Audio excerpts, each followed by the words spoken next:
Hello everyone, welcome to For Nurses Preparation YouTube channel. I am Neeraj Kumar Kathal. In our today's video, we will discuss about homeostasis of sodium.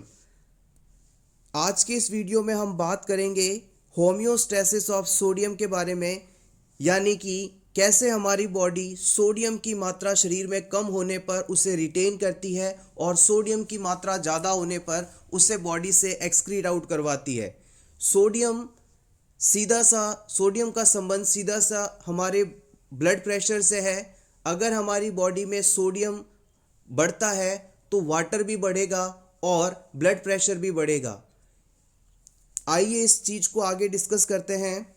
When the amount of sodium increases, extra water is retained to preserve osmotic pressure.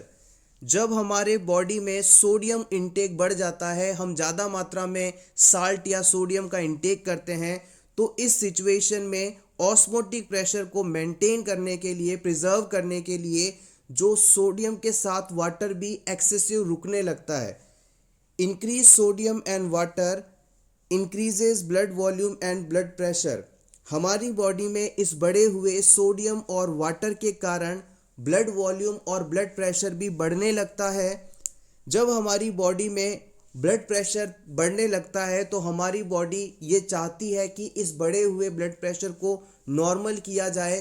तो इसलिए सबसे पहला क्या step होता है, BP बढ़ने के साथ ही ग्लोमेरुलर फिल्ट्रेशन रेट भी बढ़ने लगता है। जो हमारा जीएफआर है वो भी बढ़ने लगता है और इस बढ़े हुए जीएफआर के कारण वाटर और सोडियम बॉडी से ज़्यादा एक्सक्रीट करवा दिए जाते हैं। जैसे ही हमारी बॉडी में ब्लड प्रेशर बढ़ता है, हमारा ग्लोमेरुलर फिल्ट्रेशन भी इंक्रीज हो जाता है और इस बढ़े हुए जीएफआर के कारण हमारे बॉडी से वाटर और सोडियम का लॉस होने लगता है और इस प्रोसेस के बाद जो ब्लड प्रेशर है वो काफ़ी डिक्रीज हो जाता है। ये तो बात थी जब हमारी बॉडी में सोडियम और वाटर एक्सेसिवली एक्यूमुलेट होते हैं और बीपी बढ़ता है तो किस प्रकार से बॉडी इसे कम करती है। अब बात करते हैं कि अगर हमारी बॉडी में सोडियम और वाटर की कमी हो जाए तो बॉडी किस प्रकार से गिरे हुए बीपी को, कम बीपी को, हाइपोटेंशन कंडीशन को हाइपरटेंशन में कन्वर्ट करती है। Reabsorption of sodium in DCT is controlled by renin angiotensin system. हमारे बॉडी में अगर बीपी कम हो रहा है तो इस कम बीपी को बढ़ाने के लिए एक बहुत ही इम्पॉर्टेंट प्रोसेस होता है जिसे हम रेनिन एंजियोटेंसिन सिस्टम या रेनिन एंजियोटेंसिन एल्डोस्टेरोन सिस्टम के नाम से जानते हैं। बहुत ही इम्पॉर्टेंट मैकेनिज्म है। आइए इस पूरे प्रोसेस के बारे में जानें।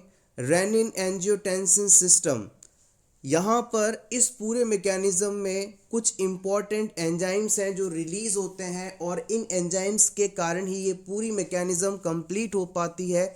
हम पहले इन सभी एंजाइम्स के बारे में बात करेंगे, कहाँ से ये रिलीज होते हैं, क्या इनका फंक्शन होता है, और फिर लास्ट में एक फ्लो चार्ट के द्वारा इस पूरे रेनिन एंजियोटेंसिन एल्डोस्टेरोन सिस्टम को समझेंगे कि कैसे इस सिस्टम की वजह से हमारी बॉडी हमारे ब्लड प्रेशर को मेंटेन करवाती है, बढ़ाती है।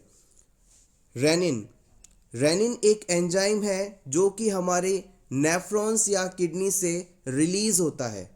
जब भी हमारी बॉडी में ब्लड प्रेशर या फ्लूइड की कॉन्सेंट्रेशन में कमी होती है तो डीसीटी से मैसेज जाता है और वहाँ से फिर रेनिन का सिक्रीशन होने लगता है।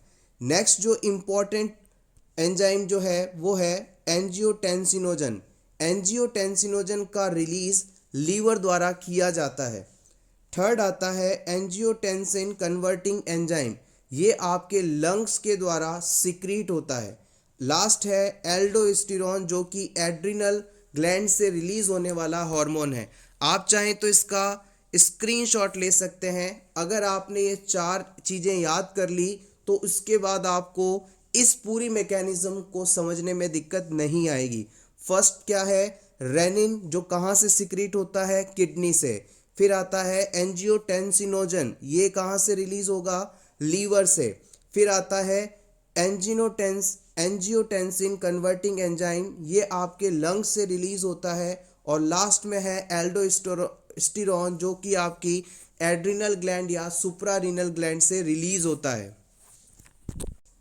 अब हम डिस्कस करते हैं रेनिन एंजियोटेंसिन एल्डोस्टेरॉन सिस्टम को। रेनिन एंजियोटेंसिन एल्डोस्टेरॉन सिस्टम यानी रास को। जब हमारी बॉडी में ब्लड प्रेशर डिक्रीज होता है तो इसका सिग्नल बॉडी में ट्रांसमिट होता है और यहाँ पर लीवर द्वारा इस समय एंजियोटेंसिनोजन नामक सब्सटेंस का रिलीज किया जाता है। जैसे ही बॉडी में ब्लड प्रेशर कम हुआ, लीवर ने एंजियोटेंसिनोजन का सिक्रीशन किया। अब जैसे ही लीवर द्वारा एंजियोटेंसिनोजन का सिक्रीशन होता है, उसी समय हमारी किडनीज भी इसको हेल्प करने के लिए रेनिन का सिक्रीशन करने लगती हैं। अब ये रेनिन एंजियोटेंसिन पर जाकर काम करता है और इस एंजियोटेंसिन को एंजियोटेंसिन 1 में कन्वर्ट कर देता है। रेनिन का काम है एंजियोटेंसिनोजन जो कि लीवर से रिलीज हुआ था, उसे एंजियोटेंसिन 1 में कन्वर्ट कर देना।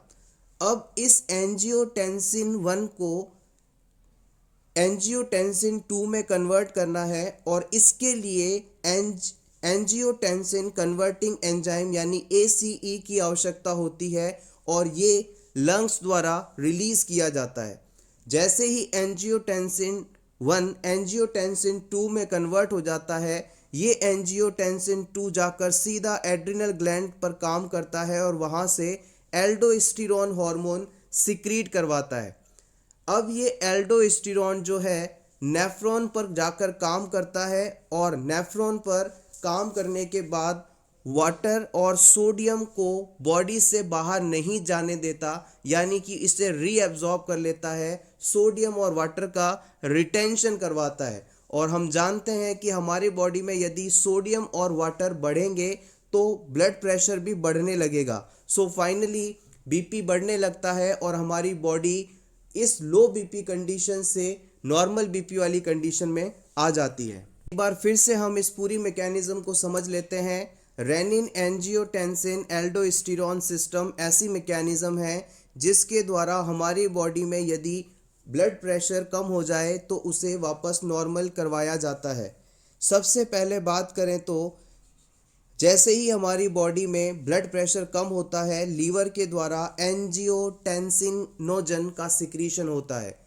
अब इस एंजियोटेंसिनोजन पर किडनी के द्वारा सिक्रीटेड रेनिन काम करता है और इसे एंजियोटेंसिन 1 में कन्वर्ट कर देता है।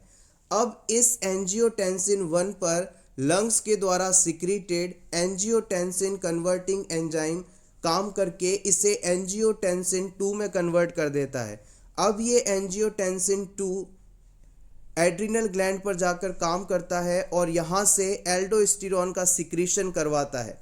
एल्डोस्टेरॉन जो है ये सोडियम और वाटर को बॉडी में रिटेन करवाता है नेफ्रॉन के ऊपर काम करके, और ऐसा होते ही हमारी बॉडी में जो ब्लड प्रेशर है वो बढ़ने लग जाता है। सो एवरीवन, ये था simply about homeostasis of sodium in our body. आपको अगर ये मैकेनिज्म समझ में आई हो, वीडियो अच्छा लगा हो तो वीडियो को ज़रूर लाइक करिएगा। Thank you so much.